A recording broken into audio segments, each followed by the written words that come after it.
Rahabu kwa wema alotenda, kaimiza aweke ishara ya kitambaa jekundu juu ya dari lake. Yehu wa Israeli waliporejea kuangamiza Yeriko, walikiona kile kitambaa, walimuhifadhi yeye na nyumba yake.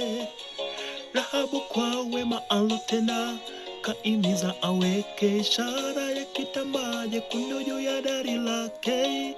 Yehu wa Israeli waliporejea kuangamiza Yeriko, walikiona kile kitambaa, walimuhifadhi yeye na nyumba yake. Je, umeacha ishara ipi wewe kutambulisha wewe Mwokozi atakapokuwa akiangamiza wasio wema? Ishara ya kusaidia katika kueneza Injili, ili ijapokuwa katika neema tuokolewe kwa neema yake. Je, umeacha ishara ipi wewe kutambulisha wewe?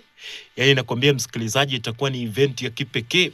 Yaani usikose tarehe 22 mwezi huu wa pili mwaka huu wa 2026. Kwa ni event inaitwa jamani Rahabu Concerto. Itakuwa kule katika chuo kikuu cha Moi University main campus. Watakuwa na event jamani ya kuweza kupata kwa baraka zake Bwana. Nakwambia usikose katika siku hiyo.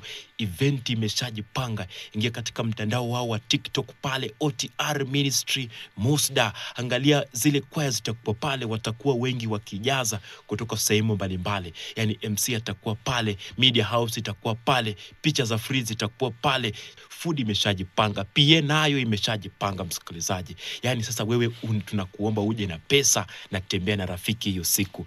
Yaani mimi nitakuwa pale. Mbona wewe ukose msikilizaji?